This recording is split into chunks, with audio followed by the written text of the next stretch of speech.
It's Honey Baby. She's in the building with me in the pink room with Drea. Okay, coming from Asbury Park, Jersey. That's Well, right? that's where I'm from. Where you from? Yeah, okay. I do still live in Jersey though. You still live in Jersey? Okay, yeah, I'm a Jersey girl. Jersey girl. I haven't had a Jersey girl in here in a minute, or I don't know if I've had a Jersey girl in here at all. So no, that's mother.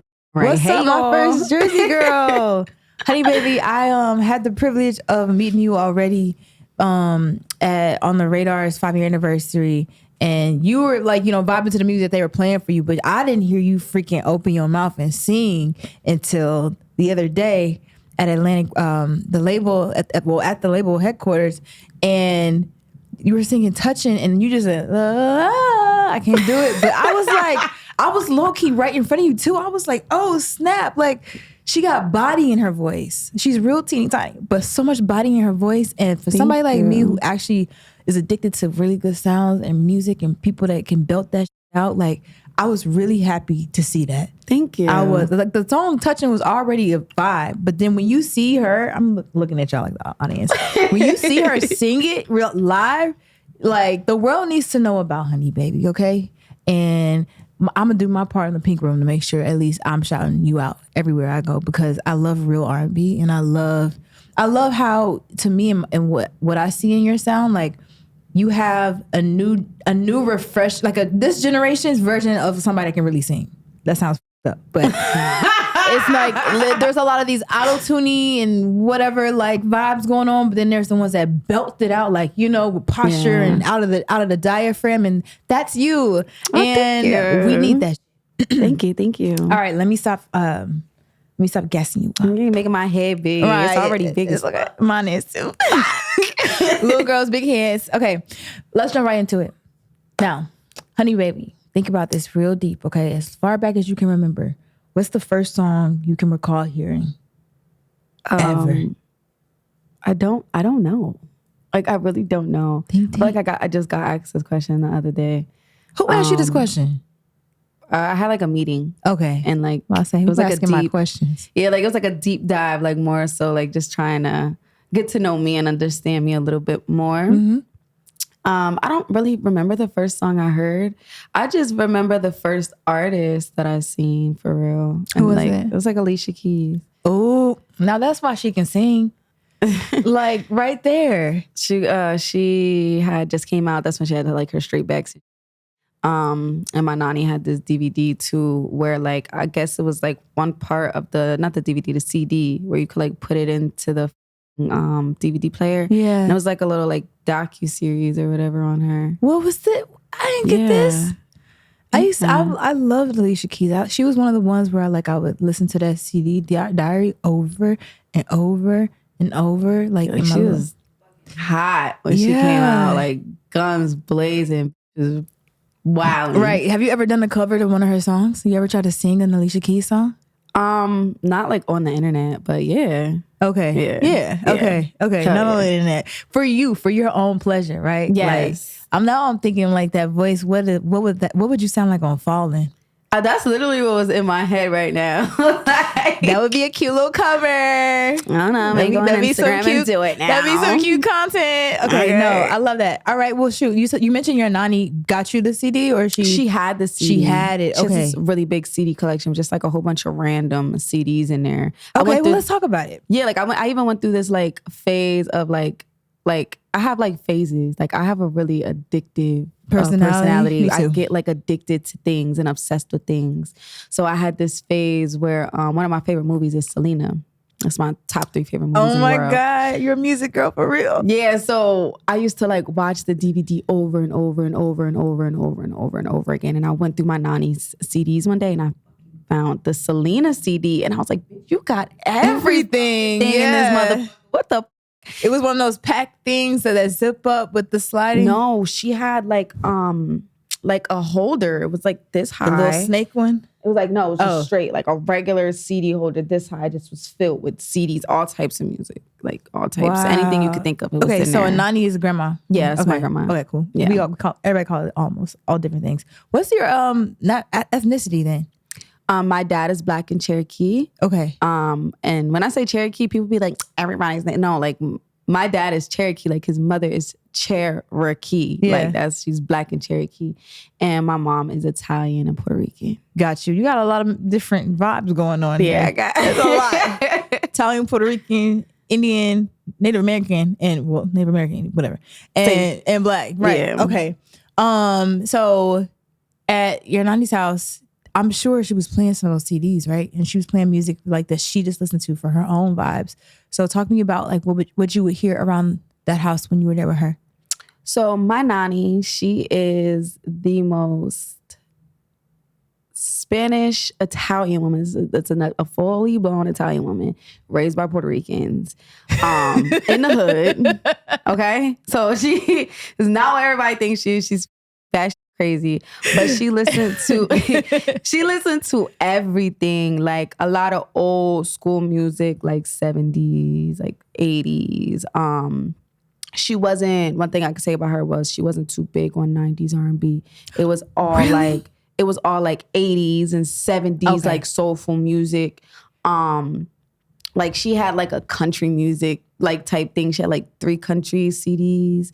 There was this guy named Toby Keith. Oh yeah, yep. And this one song that he had, it's probably, I should not have been listening to that as a little Black girl, but honestly, but like stuff like that. And then modern music, like my grandmother loves Nicki Minaj. What? She loves like Lil Wayne and Drake. Like, yeah. Let me find out. Yeah. Okay, so you honestly were exposed to so many different types of music regardless. So many different types of music. Outside of like your Nani's house, where else would you be to be exposed to music with like people in your family? Anybody I was around. Everybody listens to music. But like, and I have brothers too, so. Okay, brothers. My brothers, I have older brothers, so I'm listening to whatever they're listening to. That's where like the hood ratchet shit comes in, because they young as hell. Are they older than you or younger than you? Older than me. And one of my brothers is 5 years older than me, and one is 1 year older than me. Okay. So you're closer to my age then. Yeah. So I would listen to what they would listen to. And then I have my own music. But what was your music? What was in your little CD packet? Or iPod. I was born in 99. Yeah, like iPod. Okay, CDs, we know, because I had the Walkmans. Yes. Too. Walkmans, then you had an MP3 player. Yes. I never had an iPod Nano. I always had the touchscreen iPod when that came out. Okay, she had money. So I did not have money. My dad, so I feel like somebody gave him the iPod and he gave it to me. I'm like, here's something to hold. I didn't even get the touch iPod. I didn't get an iPod, so I got an iPhone. My brother stole my iPod and threw it off the school bus. That's up. Yeah. No, damn. What was he mad? Was he mad? Yeah. What was he? Okay. He stole it in the morning and took it on his school bus. We did not go to school together, and he threw it out the window. Okay, well, tell me about some of the songs you would listen to on your iPod on the school bus. Okay, like, let's make a little playlist, like your iPod school bus playlist. This is Honey's. Like 2009. I was 9 years old. Okay. Hannah Montana. Oh my God. Definitely Hannah Montana. Katy Perry. Oh my God, you're a pop girl. Yes. Beyonce. Okay. A little bit of Nicki. I think Pink Friday had came out like around that time, either 2009 or 2011. But she had just came out. Drake. Yeah. Drake. Oh, that was a good time. Best I ever had. Yep. Oh, wow. That one throws me back. Trey Songz. Ooh. Yes. And then there was this one song, I don't even want to bring this man up, but I have to. R. Kelly had this one song called I Wish. Oh my God. That was a beautiful song. I would have that play all on my my MP3 player. And then there was also this one song is this is you are, this is you are. Don't you know that I've been looking for you? Hold on. Hold on.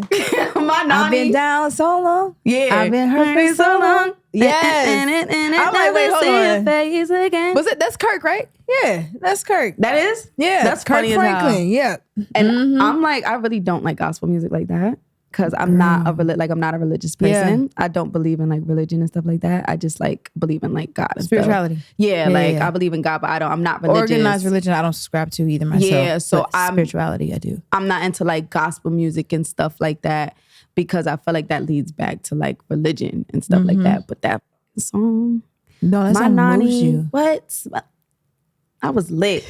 I what? I already know the vibes. My mom would listen to.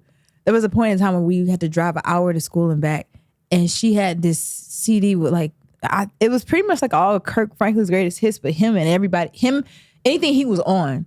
And when I tell you, like, that CD, anytime one of them songs comes on, I get like, it's so lit. Like, he's like boppy. Yeah, there's an experience that you feel with it. I actually recently was thinking in my little musical head, I was like, what if you could study a gospel song and then turn it into like R&B or hip hop, and like just the way that they do have the that. melodies and there's blends of it, right? But like, I'm talking about study it from the point of like the note structure and the cadence of how they jump from note to note and like figuring out, because like a gospel song will get you out of your seat. Hell yeah, it'll just get you out of your seat. My titi, she's a church woman. Okay. So that's her vibe, like gospel music. Like we'd be in the car, she would have all types of like gospel music. I'd be like, titi, please, I do not want to hear this. But she would have like gospel rap music, gospel like R&B. I'm like, bro. Oh, so she only does listen to. She listens to music. Like she loves music, but she would listen to like gospel music, all different types. I'm like, yo. This is real right now. Like, this is what we're doing. Like, that's the first time I ever knew, like, there wasn't just like belting like your regular gospel music. But I feel like a lot of singers, like a lot of R&B singers and stuff, like a lot of soulful girls, they come from church. Like, and that's how they learn how to sing. Not me though. I mean, no, but sing like she was in church singing. I definitely was not in church. I did not like going to church. My Nani. You didn't have to? They didn't make you? My Nani went to Catholic. My Nani was Catholic at one point, right? Okay. She made me go to Catholic church with her. I hated going to church. I was asleep. Like the whole time. Like mass type of, like going to mass? Like I was asleep. I did not. What am I here for? Yeah. I don't want to do this. I don't want to be here. I want to be home, sleeping. I'm not a morning person. You got to wake up early. What kind of music they play at the Catholic churches? Sorry to Catholics, but. I don't know because I was asleep. It's just... You was really asleep. I was really asleep. There was this one day I woke up, right? I woke up and this old ass woman was like having a fucking seizure on the podium. That was the last day I went to that church. Oh my God. That's bad. I woke up, I looked at my Nani. I said, why the did you bring me here? I don't belong here. Take me home. I'll read the Bible. Just take me home. That's the last time you've been in a church, basically, for real. Pretty much. Yeah, like a wedding or something. Yeah. Okay. Like a wedding or something. Weddings. I don't do, it's not my vibe. I feel you, girl. Too much energies. So outside of you having these influences in music, when did you decide that when did you find your talent and figure out that singing was your vessel of expression? I didn't really find it. It was just like a thing. Like, tell me about that. What do you mean? Like, growing up, my dad was into music and like he was like engineering and DJing and making his own music. Like, so your dad was lit? Yeah, like he had home studios and shit like that. Like I didn't go to a real studio until I was older, and I went into a studio. Oh, hold on, let's go all the way back then because I want to know like when you growing up with a studio in your house, basically. Like it was so ghetto. It was a studio though. Ghetto as hell. And he would buy a microphone. He would have the set up on the computer, whatever the fuck he had going on. And then he would take like the do-rag, like not a do-rag, but like the tight, like a wig cap, basically, the black ones. And he would put it around something to hold it up, to have it over the microphone. What? That was the filter? Mm-hmm. Wow. Okay. And then he would get a beat and it'll be on and popping. We do that all day. How would he choose the beats for you? Oh, wait, but beats would be like rap beats or would they be R&B beats? And what kind of R&B beats? Whatever. Like my dad loves music. So whatever he felt like sounded good, we would do it. I remember one day, oh my God, my aunt died. My grandma's sister died. That's sad. It is funny. Okay. She died and my dad had wrote this song for her and he made me sing it and I couldn't go to the funeral, so I didn't want to sing the song because I'm like, I can't go to the funeral. I got to sing the song so you could go play me at this funeral. Right. And he took the song and played it at the funeral and I couldn't go to the funeral. Why couldn't you go? I don't know. I think they said I was too young, but everybody went. All my cousins went. Why couldn't I go? You know, families always got a lot of mess. And when we get older, we start to realize. I realized like my family was messy as hell. We realized it back in the day? No, I didn't realize my dad's side of the family was messy. Y'all motherfuckers is messy. Everybody got a lot of mess in their family. I don't know why it's like that. But you have how many siblings? I have 2 brothers and a younger sister. Okay. And then I have 3 stepbrothers and a stepsister. Damn, you got a lot. Yeah. There's a lot going on. But I grew up with my brothers. My sister, she's only 9. Okay, so you grew up with boys then? Yes, I was the only girl. Okay, so then in Jersey, was all your family in the same area, in the same neighborhood? We all lived in the same house. Okay, there we go. That's what I'm trying to get the picture. We lived in a 2-bedroom house at my Nani's house, me and my brothers. And we shared a room. You and all those boys? Yes. One of my brothers, he had a lot going on, so he kind of was like sent away. And we would like get him on weekends. Mm-hmm. But it was me and my older brother. We shared a room. I know he hated it. And then I even shared a room with my grandmother at one point. Like I would just sleep in her bed. And I like turned one side of her room into my room. So wow. Like I'm a Disney era kid. I was getting ready to say, how'd you get to express your creativity in such close quarters like that?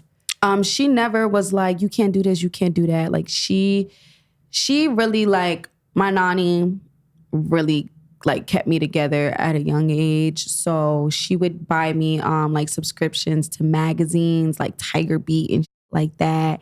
And she would buy me all the like High School Musical and Hannah Montana shit and Jonas Brothers that I was obsessed with. And she would let me hang the posters on her wall and everything. Like she let me turn my side where I slept to my side of the room. Like that was my You seem like you were pretty protected as like the only, like the baby girl in the house, basically. Because are you the youngest? No, you're not the youngest. Well, my sister is not even from my mom. So my Nani and my brothers and like my titi, that's from my mom. Yeah. My sister's from my dad. Got you. All right. So you were pretty protected in the house. Yeah. And then for the most part. For the most part? Why do you say it like that? You get older, things happen, you know. Yeah. Regular. But you're living in a home with all your family in pretty much 2 different rooms. So I know that could be frustrating.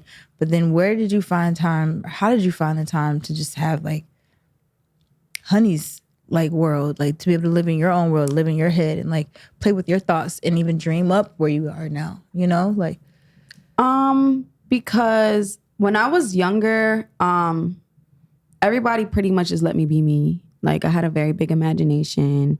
Like you couldn't tell me I wasn't gonna win a Grammy, that I wasn't gonna be like this big superstar. Like that was my big thing. Yeah. So they let me run rapid. Like they let me do whatever the I wanted. So you was running the house then? Yeah. Okay. I was definitely running the house. I was baby girl. You ran the house. Baby girl ran the house. Baby girl ran the house. Again, I'm trying to get the picture of like, all right, everybody in the house, you baby girl, and everybody in your way.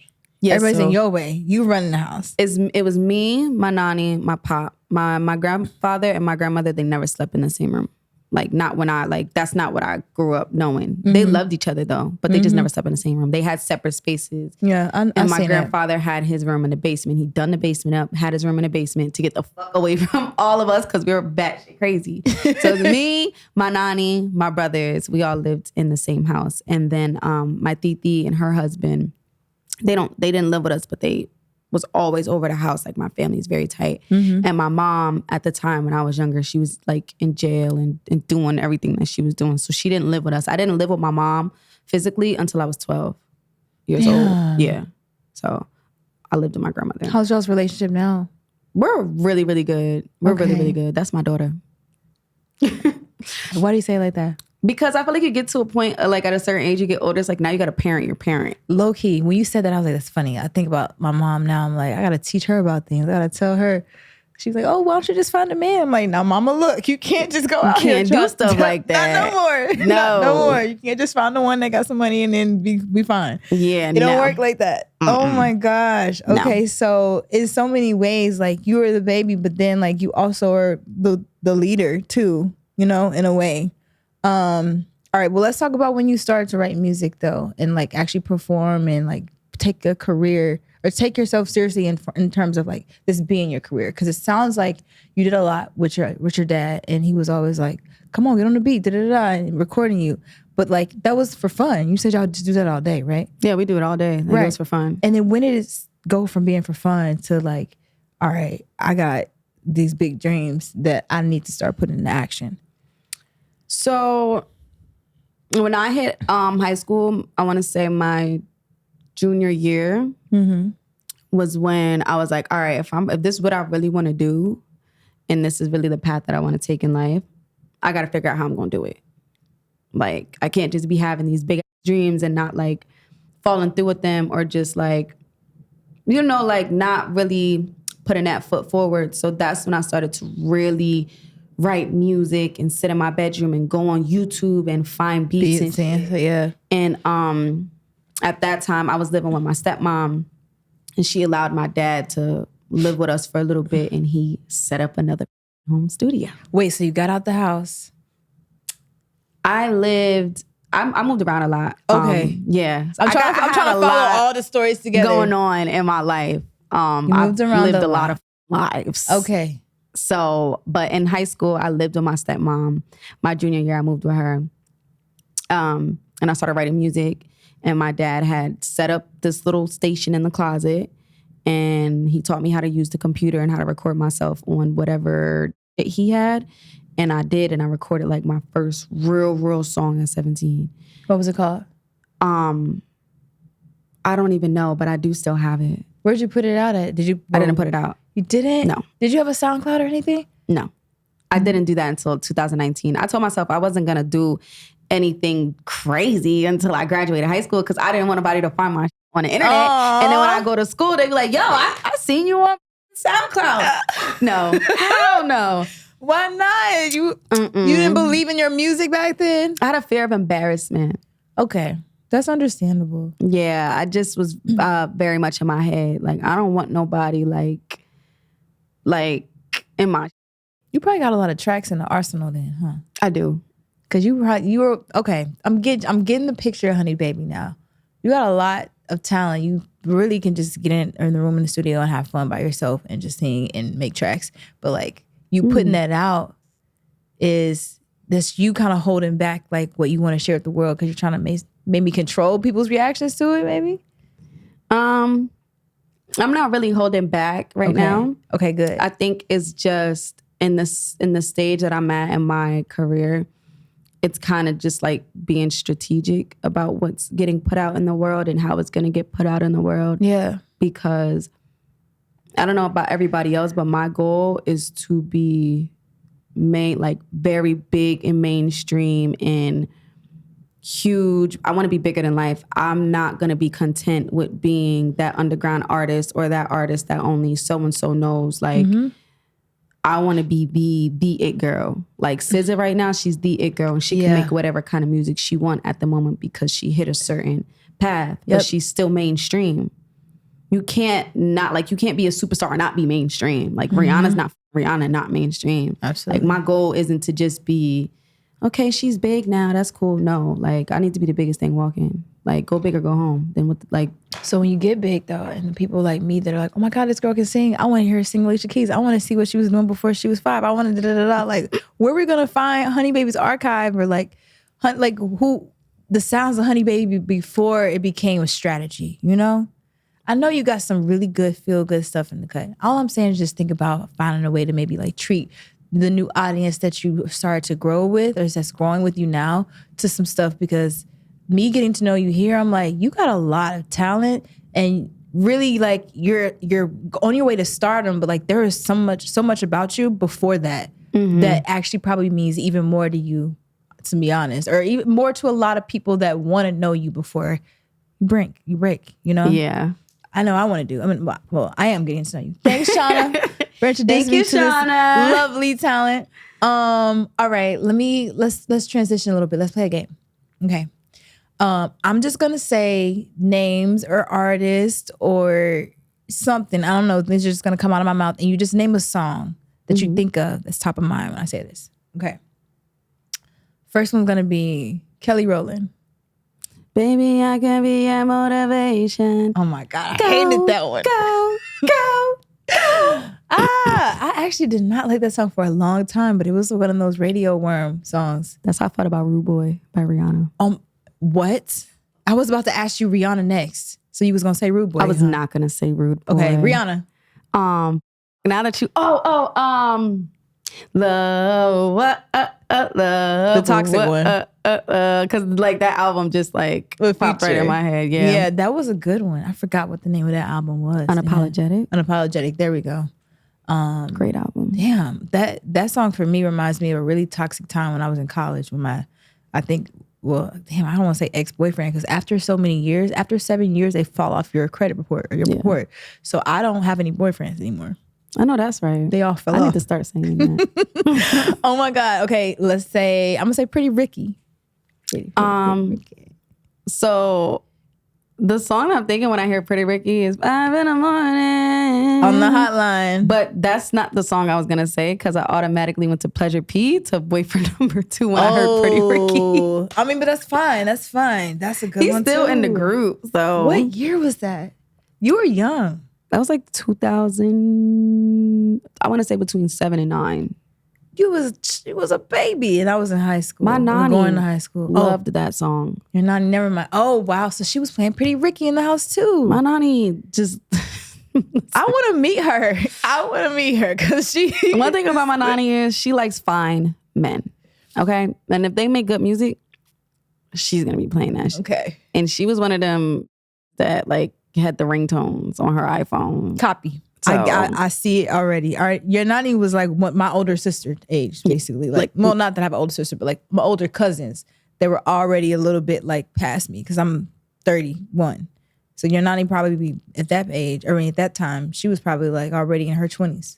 Wait, no, I'm tripping. Not your Nani. Your Nani is the grandma. I'm trying to get a picture for like how old she was listening to this music. So my Nani is 61 right now. So she was listening to that, but and like she in was her 40s or 50s. In her 40s? Wow. Yeah. Wow. In her 40s, yeah. She lit. Okay. Another artist. Damn, let me think of a fine man. You said Trey Songz already. Chris Brown. Chris Brown? Yes. I discover I love her. Oh, I gotta get it back. I forgot. I don't know what that one is. You need to listen to that song. Which album is it on? That is on, what album is that with his daughter on the cover? Damn, I don't know. What album is that? You know what I'm talking about, right? It has Proof, Discover. That album is insane. I think this is a Chris Brown after I was like, all right, Chris. This was 2017. You're making 40 tracks that was on before that. Oh, it was before that? It was before that. That was right before. That was 2017. Okay. Was it like, what album was that? That was a really good album. I'm tripping. Really good album. Bryson Tiller wrote a song on that album called Proof. And they mashed him and Bryson Tiller, like Bryson Tiller's demo with his actual version together. Royalty. Oh, because the girl named Royalty. The daughter's named Royalty. I said the girl. My bad, Chris Brown.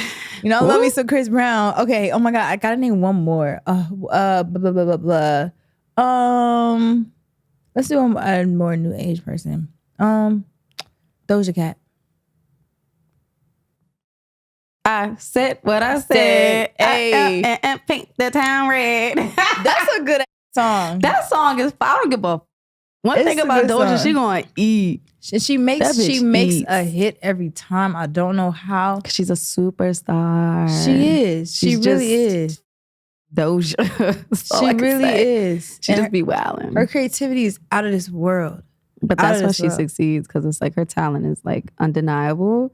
And like I feel like people still just gravitate towards her no matter what the she does. Right. Because you can tell she has fun with what she's doing, and she's doing it from her own imagination. And her performances is like insane. She's crazy. Top tier. Yeah. Streets is still one of my favorite tracks of hers. But I think I just really like that song. It's a sexy song. She the devil, she a bad little, she a rebel, she beautiful. You sound so good in my ears. Okay, girl. All right. So let's talk more about your sound palette then. Or not sound palette, but we've been talking about a lot already in a mixture of things between your story with music and your story at home. Now I kind of want to talk about actual like moments that have happened in your career since you've been growing, right? So tell me about your first performance. My first performance, like since I've been like in the industry for real? No, your or just first like performance period ever, Baby Honey. Oh my God. This is my full circle moment. My first performance was at the Movement. Where is that at? Drewski used to do this thing called Movement Mondays, right? Drewski, which DJ Drewski. Okay, my bad. DJ Drewski used to do this thing called Movement Mondays. It was 2019. I had just dropped my first song ever. And I was like, I seen him at I used to hunt Drewski down. Okay, let me tell you. I'm grinding. I'm one of them people like, if you're gonna hear me one way or another. Yeah. I was at the Baby show. The Baby? The Baby. I used to, the Baby phase. Yeah. When he was like walking Texas Ranger. And like that. Oh, I went to this show with my friends. Yeah. And he was walking past and my friend was like, that's him right there. Go get him. Went to him. I'm like, yo, you gotta hear my music. Like, da-da-da. He's like, all right, hit me up on Instagram, whatever. Hit him up on Instagram. He sends me the Movement Mondays. Okay.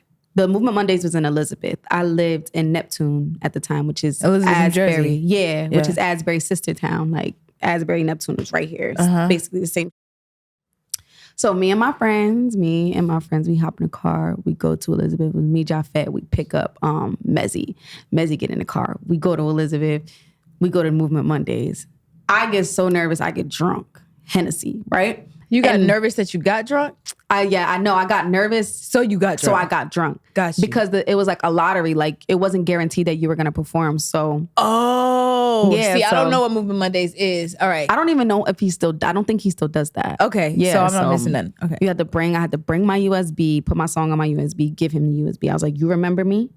He was like, I remember you. I was like, you're going to always remember me because you're not going to stop seeing my face. Just like that, yes. Like you're not going to stop seeing my face. Yeah. And I'm drinking Hennessy. I'm like, y'all, I feel like my name's going to get called. I'm drinking.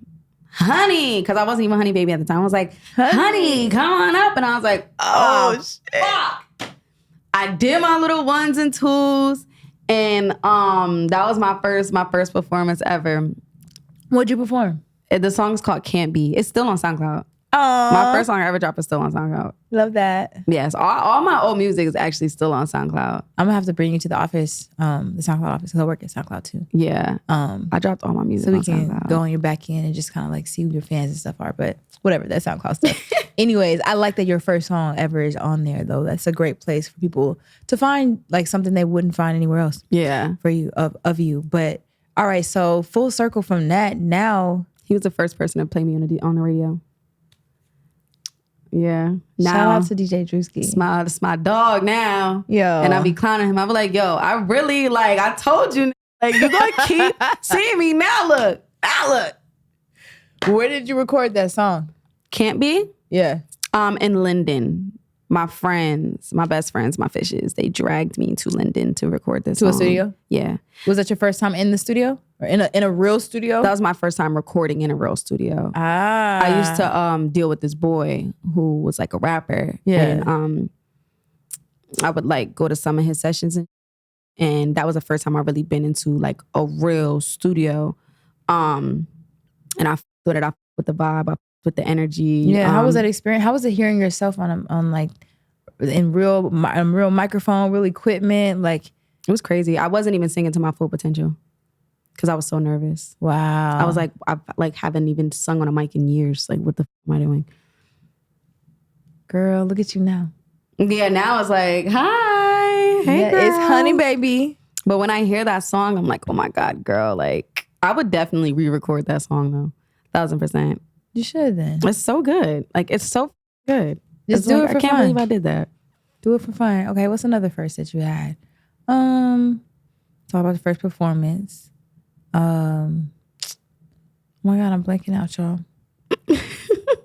We've talked so much. Sometimes I have so much fun with these conversations, we end up just like chatting. Just chatting it up. up. And then it just happens. But I really still want to dig into like some more moments that you've had along your career that have been defining moments to like, you know, you break into the next level. So your first performance, that was the defining moment. What would you consider as another really defining moment for you? And tell me the story of that.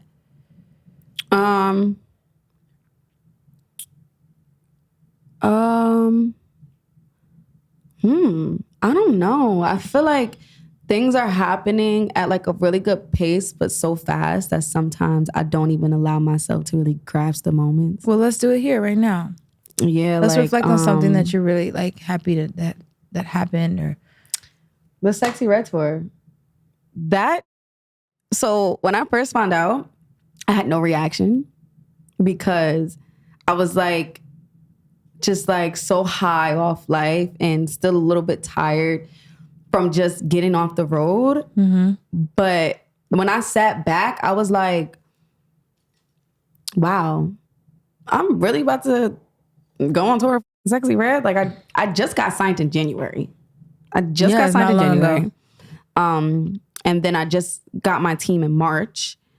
And then again, which is so crazy about that and how not long ago that was, I came in as the most underground artist.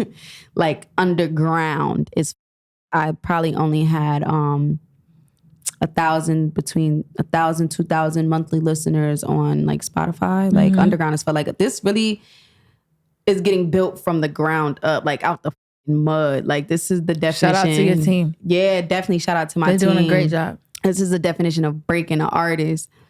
But that was a really defining moment for me because Sexy Red is so big right now. Everybody for her. She's so authentic. And it's just like, wow, I'm about to go on this tour with somebody that's big as right now. Like, what the is going on? And then another really defining moment for me was when I performed at the Brooklyn Boardwalk. That was the day Kehlani performed at the Brooklyn Boardwalk. Oh my God, and you love Kehlani. I love Kehlani. I cried. I know you love Kehlani. I do know that. Baby. I got off that stage and I just like, I had to go in the cut because I cried. So I never cried so hard like that.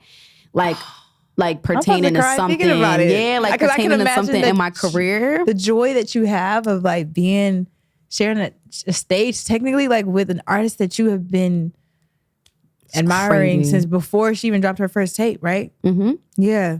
It was crazy. That was one of the biggest moments for me, though. Like, that was crazy. I cried so hard. Did you get to meet her and talk to her and everything? Did I? Okay. Did I? She made it happen? What?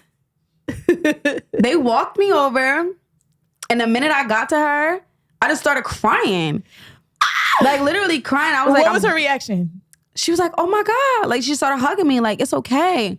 I couldn't even get my words out.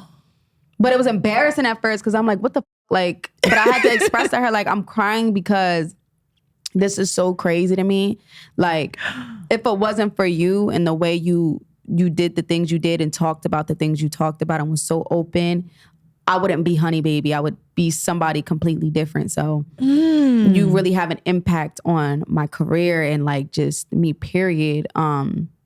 So it was really cool to be able to chop it up with somebody that really influenced me and what I'm doing today.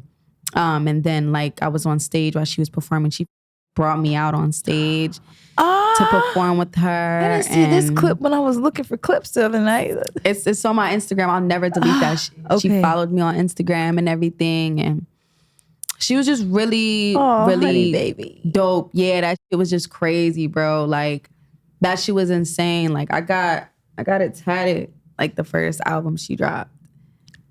Sweet Sexy Savage. Like, that was the first concert I ever went to. I won those tickets on the radio. Yeah. You got some luck with radio at this point, huh? I got some luck with radio. And like, I'm like, I'm manifesting God, bro. Like, anything I want, I'm going to get it. I don't know when, I don't know how, I'm just gonna get it. But I manifest everything. Well, what do you do how do you manifest? Delusional. Okay, so I'm looking at the camera because I'm looking at my fans out there, our fans out there. Like, okay. Can we be delusional? I think that I'm a tad delusional. I think I am. Because I feel like there's no way that I can manifest I mean, I've manifested this too. Like, but there's no way I can believe I'm something unless I just already just assume I am. Like, you know what I mean? But sometimes I feel a little crazy because I'm like, I'm a little crazy, but like, I don't know. You said what you saying that right now just validated how I feel about myself. So thank you. Yeah. Sometimes I feel delusional. It's okay though, because manifesting literally, I feel like, is delusion, because the whole point of manifesting is to believe something. Like, for example, me and doing what I'm doing and me saying I'm going to be a big superstar. And it's not even saying I am going to be a big superstar. I am a superstar. Mm-hmm. Like, what I want is like right in my reach. It's just not in my hands yet, but it's still here with me. So it's like basically like you want something, you gotta act like you already have it. You're delusional because you don't have it. It's not in your reach right now. Like me 5 years ago, how the was I supposed to get here? How am I gonna get here? Where I'm from, nobody comes out doing what I'm doing. There's very much successful people, but there's not successful people in the industry. So I had to really be delusional. Like, delusional was. Well, tell me about one of the latest things you manifested. My life now. Even though something smaller than that, outside of that, like a moment where you're like, damn, I was just saying I was going to do this yesterday and it just happened. You know what I mean? Like, deja vu type vibes, you know? I always have deja vu. It's so crazy. It's sickening. Maybe it's our delusion. Literally. Just delusional. I'm really I'm delulu to the full extent. I manifested my apartment down to the way it looks. It's so strange because it wasn't the apartment I wanted. It just ended up, I wanted to move so bad. Mm-hmm. And I was like, you know what? In a year, I'm only going to be here for a year. If that, I'll take a nice apartment now and then get something that I really, really, really, really want in due time. I just really wanted big windows, tall ceilings. I needed a beauty room. Yes. I needed a beauty room just for that. I do. I got vanity and everything. Yes, and my manager was like, "You don't need a beauty room." I'm like, "I need a beauty room." And when we were getting my apartment together, you know, he had to have people come in and build all my shit up. Mm-hmm. So when he came in and helped me move all my shit in, he was like, wow, you really did need this room. Yes, I did need this room. Look at everything I need. Like, where's all my shit gonna go? Right. Okay, so before you got this new apartment, how was like your situation before? Because I feel like I heard that you was living in a 500 square. This story, 500 square feet. What does that even look like? Is that this like probably the size of this? Yeah. I lived in a 500 square foot apartment. It was a basement apartment. I had a lot of up shit going on in that apartment. It was so bad to the point I just stopped paying my rent. It was so bad. I had a flood the first week. They didn't help me with my flood. Like, they didn't get the water out of my apartment. I had no heat during the winter, and the whole building had heat during the winter. And then it was, what the is it called? It was like these people that come and they like help you when like hurricanes and shit happen. Because it was a hurricane, that's why my shit flooded. FEMA? FEMA. They tried to my FEMA up because they thought it would. My FEMA. They tried to my FEMA up. Yo. Because they thought it was gonna something up in the apartment. So I stopped paying rent there. It was so bad. It was so tiny. Yeah. And the ceiling was so little that I can touch the ceiling. I am 5 foot. Hold on, what? I'm 5 foot. You're tiny. I mean, I'm 5 I'm tiny too, but no, I'm not 5 foot, but like, damn. So imagine being 5 foot and being able to get on your tippy toes and this touch is like, your ceiling. You ever been in Atlanta to the Chick-fil-A dwarf house? No. They have y'all know they have a Chick-fil-A dwarf house? Yeah, it's like a mini, let me stop. I gotta go there because there's like a little door and like for little people? Yeah, it's like I think it's one of the first Chick-fil-A's.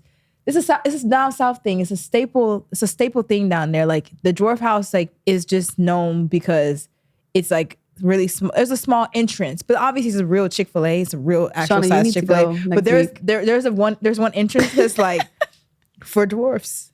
I need to see this. I'm actually very amused. No, I'm like, you living in a dwarf house? Like, Jesus. I lived in a dwarf's house. It was so tiny. It was me and my dog. I have a Chihuahua. You would have a Chihuahua. I have a Chihuahua, an emotional support dog that my mom is taking care of him right now because he's an emotional support animal and they have separation anxiety. And oh, yes, they do. Yeah, yep. So my schedule right now is like a little bit all over the place. Yeah. And I need him to be properly taken care of, give the proper love. So he's on my mom right now, but it was just me and him. And we lived there for a year. And this is why I say I'm God's favorite child. Listen to how crazy, and I manifest everything. It got down to the last week of me moving. I'm like, I need a apartment. Like, they wanted me to renew my lease. I was like, I'm not renewing my lease here. After me not paying the rent, they still wanted me to renew the lease. I was like, yeah, there's something not right with this apartment. Yeah. Something's not right with this. Don't make sense. So a week before I was supposed to move, I met my manager August 16th, right? I met my manager at my K-Mac. And I moved August 29th. So I'm like, I need an apartment. I know you know people. Can you please help me find an apartment? He's like, yeah, I'll help you find an apartment. So his whole thing when I met him was, just give me 6 months and I'll change your life. I was like, all right, I'll trust you, whatever. So whatever, he calls me. He's like, it's hard to find an apartment right now because everybody's moving, but I got something for you. So where he lived, a couple houses down, one of his really good friends, shout out to her, she had her basement was done, was an apartment. And she let me move in to her finished apartment, basically her finished basement apartment. So he got me to move in there. And then, I lived there for a couple months. It was way nicer than what I lived at before. Bigger than where I lived at before. But I was still in somebody's house, even though I was like, had my own going on. It was very private, very quiet. I wanted my own I wanted something big. I wanted Beyonce. Yes. So I moved in March. Yeah. I stayed there from August to March, and then I got my own apartment. And then this new apartment, tell me about it, like how you decorated it and everything, if you can't. I got a stripper pole. My ceilings are high as I got a stripper pole. I got 2 bedroom, 2 bathroom. Yes. My beauty room is pink and Hello Kitty, and oh my it's God. really nice. Why are we like this? Mine is too. Yeah, I love Hello Kitty. I love Hello Kitty too. I have a Hello Kitty basket. I have a Hello Kitty jacket. It's so sick. Like, I'm love obsessed. Hello Kitty. And I did my living room. I have like this leather couch and this like zebra rug and this glass table with flowers and this Petra Collins book and this little cute little thingy that I hold tray. like the tray that I hold my angels and my candles on, and this nice TV and my vinyls, and my bedroom has a canopy bed with the pink thingy that goes over it, the sheer curtains, and I have a honey baby light over my bed. And this gold and pink. Like, my house is just pink. All my is pink. Welcome to the pink room. Yes, welcome to the pink room. But it just feels so good to like be in a nice space. That's yours. That's mine. I moved by myself when I was 21. I'm only 23. And in a matter of 2 years, I was able to change my life around. Congratulations, honey. Thank you. I know how that feels. Yeah. I know how that feels. I'm really happy for you. My house is pretty pink too. I got a pink couch. And then I had saved up money over the pandemic to get an apartment finally because I couldn't get approved for one before that. I didn't have any money in my account. You know how New York is. Oh, yeah. I got that together. I decked that shit out. I got a nice seat. Like, everything like you're talking about, like, I did that because I want to be able to lay up in there and it's all me. I did all of this. Nice sound system because I wanted to sit there and be like, feel like I'm in the movie. Exactly. You know what I mean? Like that kind of vibe. Okay, well, let's do a little scene real quick because I think I have an idea. Okay, what you're gonna do is you're gonna sit up and you're gonna put your hands on your palms or your hands on your knees and like palms up to the sky. This is to mimic Shavasana. Not the one back. This is to mimic Shavasana, which is a meditative pose in yoga. Close your eyes and just breathe in deep, and then as you do that, I'm gonna start telling you or speaking out a scene. I have bad time concentrating, so bear with me. It's okay. I'm gonna talk really slow. I have ADHD. We are in the honey pad. Okay, you just described your house. It's sexy as hell. It's cute as. It's all honey baby, iced out, everything you need in there. Okay. It's you. You might be prancing around in your drawers. You're chilling. It's just you in the crib. The sun is shining through the big windows. You got, maybe some sage lit or whatever you do to clear the vibes going on. What song is playing as you're just prancing around your house, singing to whatever's playing and enjoying your vibes in your own little honey pad? Amy Winehouse, Valerie. Nice. Y'all, you got to start picking up on her references, y'all. First of all, Alicia Keys was one of the first artists you listened to. Amy Winehouse, come on. Yeah, I just got into an Amy Winehouse phase. I slept on her. That's fine. At least you got there. A Back to Black album is crazy. Crazy. Yes. I love that. Crazy. Wow. So she's prancing around in her Hello Kitty drawers listening to Amy Winehouse. Mm-hmm. On the record player. On the vinyl. The vinyl. Yes, I have the vinyl. That was one of the first vinyls I got. Okay, girl. We coming towards the end of our conversation, but I want to talk about really what's next from you. I know you mentioned the Sexy Red tour, and either it happened or starting right now, or whenever you see this, y'all, it's happening. Okay, it's happening. It's happening. And she's on stage. Yes, shaking ass. Outside of that, tell us about what music you got coming, and what you're doing differently with your music now that you're kind of breaking. You're climbing and you're breaking through. So like, what can we expect from Honey Baby soon? Definitely expect some patch. Definitely more music coming. Definitely different sounds. The EP that I dropped, the 3 words, 8 letters, is literally like the bare minimum of what I have in my phone. I'm sure. Like literally. I'm the sure bare minimum. You got more Poseidons in there? Because that was it for me. I wrote that in that 500 square foot apartment. You did? Yes. What? I did. Girl, the way that song rides, the melodies in that, I'm a big melody person. I think I should start getting paid off and recognizing when melodies have it, like the whatever they call it, the earworms. That's one of them. I was listening to it on repeat when I was in the shower this morning, or getting ready. I was in the shower for obviously like 10 minutes maybe, but I was listening to it this morning because I'm like, the way that I don't want to sing it because I can't sing, but the way you just kind of jump from your notes but it's still like a fun song. Like it's more technical than people think it is. And I picked up on that. But again, here I am gassing you. I just really like that song. Thank you. Carla Rossi and Backwoods did it for me. For real? Yes. What? A lot of Carla Rossi and Backwoods writing that song. Golly. I used to listen to it on a voice memo on my way to work. You would smoke Backwoods. You know what? I smoked a lot of Backwoods. I don't smoke no more though. I think I heard that too. You don't smoke anymore. I smoked a lot of Backwoods. Do you smoke every now and then? I tried to start smoking a little bit, but it just it don't do it for me. Like I just start thinking about like everything like death and crazy like that. Yeah, like no. I'd be like, you know what? Maybe this just isn't for you no more because you just need to not do that. Like I could do it if I'm around like my friends and stuff because it's like such good energy. Yeah. It's lit. We're having fun. We're cracking the fuck up. But to be by myself at home trying to smoke is like, unless I'm writing.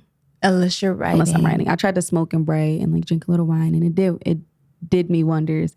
But to just do it, like just to do it is not my vibe. Do you find it easier now to write songs since you've kind of like really hit a stride for yourself? It's actually, well, when I'm in the studio, because my writing process in the studio at home is 2 different things. When I'm home, it's honestly a lot harder because I'm not going through anything. A lot of my music before was coming from a place of hurt and pain and just a lot of different things going on in my life. And I honestly never dropped any of that music. It's just sitting in my phone. But now I'm so happy and just like so vibrant and just everything's going good. It's just like, how do you write about that? Like, and it's so much easier said than done because everything I wrote about came from a place of hurt and pain. So it's just like, I had like very little songs that were like kind of like fun and I feel like this and I feel this way and I'm gonna write about it. But I never really sat at home and wrote about how happy I am. Do you feel proud of do you feel the triumph? There we go. That's the word. Do you feel the triumph right now? Do you feel the victory? Yeah. Okay. Me in 2021, 2022 would be bawling her eyes out looking at me right now because me and that been through hella bad because we are not the same. You're not the same? We are not the same. I was at rock bottom. Okay. Like bottom. I was holding on by a thread. Well, let's look at something full circle really quick because I want to ask this question. I'm not a music therapist, but I like to pretend like I am sometimes. All right. You mentioned you got a lot of songs in the arsenal and a lot of your music before it came from pain. What's the most painful song you ever had to write and what was it about? The most painful song I ever had to write was about my mom. We were in a very, very bad place. And we weren't speaking and she was trying to get through to me through other people instead of coming to me directly. And I just wrote this song about it. And what was it called? It's called P.S. It's called P.S. And it was kind of like a letter.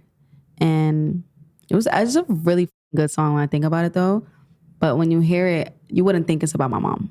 Like you would probably think it's about like a relationship or something. I was about to say, but it's not. Because that's still heartbreak. Yeah, I was very, very heartbroken. It was a lot of, but it's very, very, you could tell like I was not in a good place writing that song. But I think that's the hardest song I ever had to write. Have you ever wrote a song about her again now that you guys are in a better place?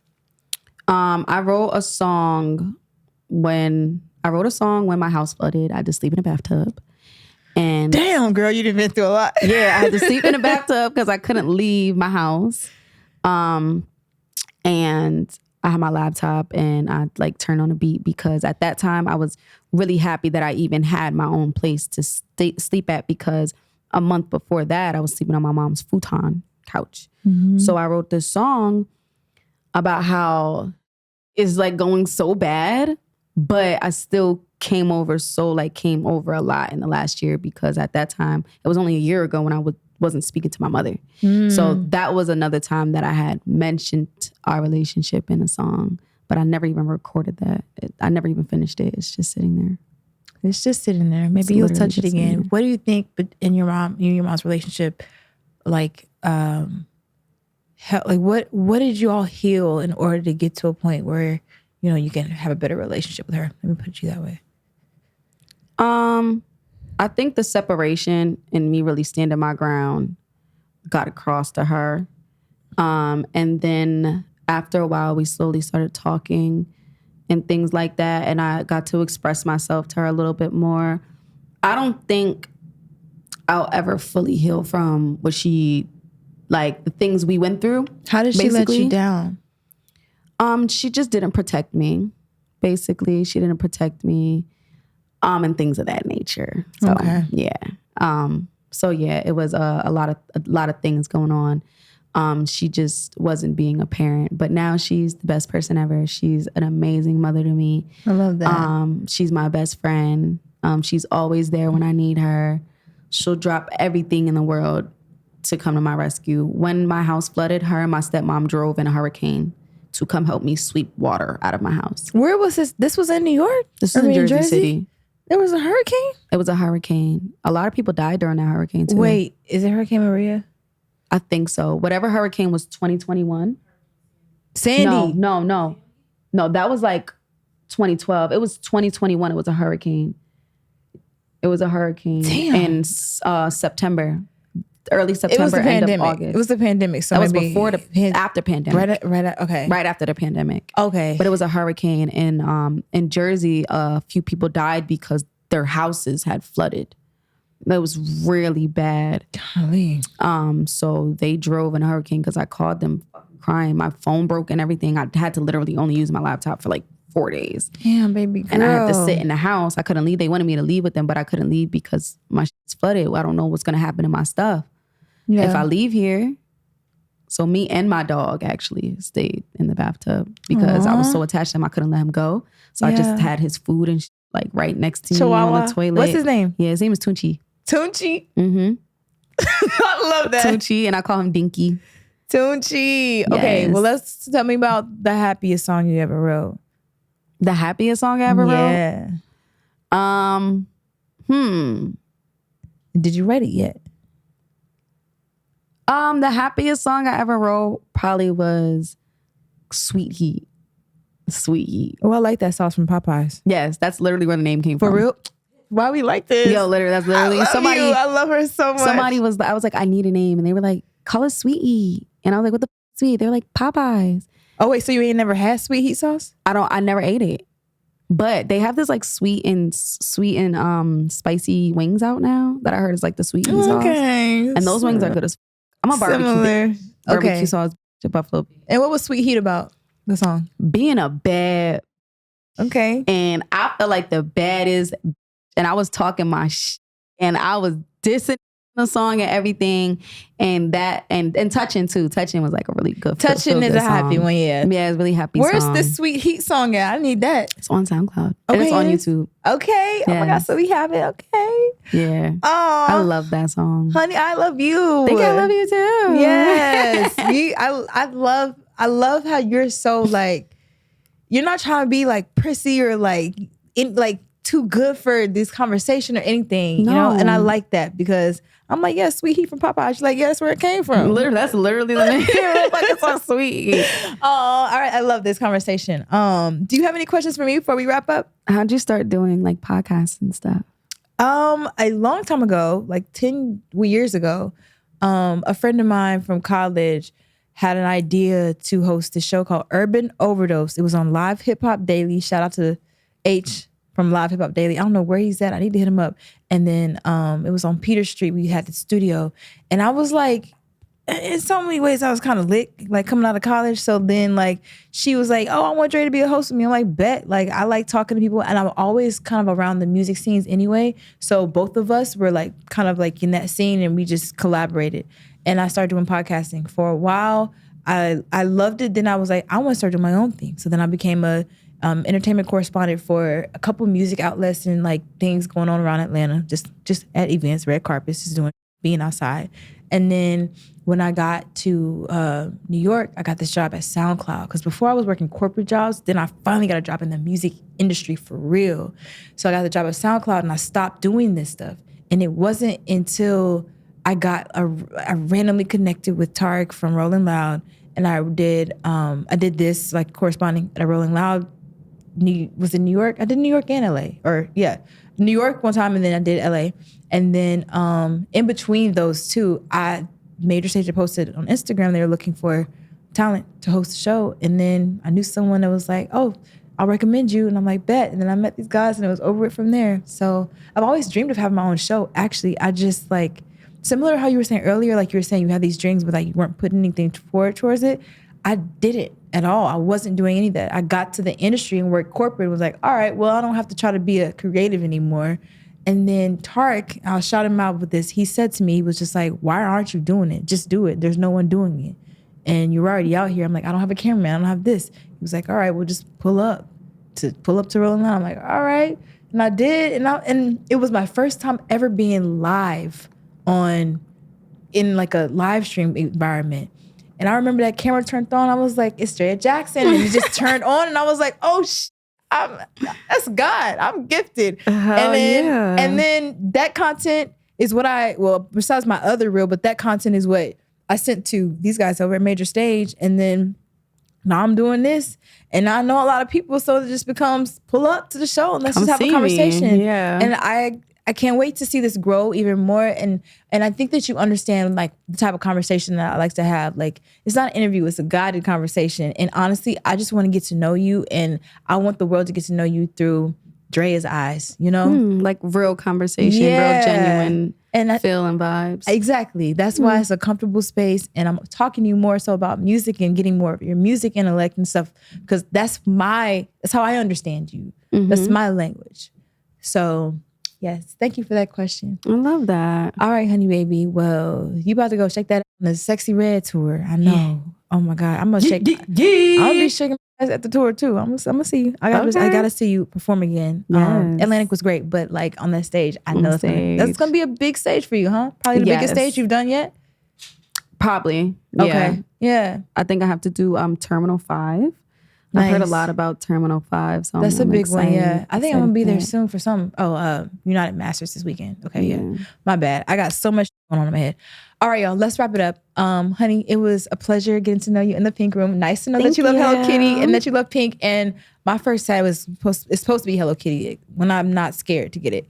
But I have a really close relationship with Hello Kitty as well. My mom and I both do. So I'm glad that we have so much in common, and I'm glad that you're so like vulnerable with me today. Thank you so much. Thank you for making me feel comfortable enough to be vulnerable. You're welcome. You're welcome. Yes. All right, peace out, y'all. Check out her music and check her out on tour. Yep.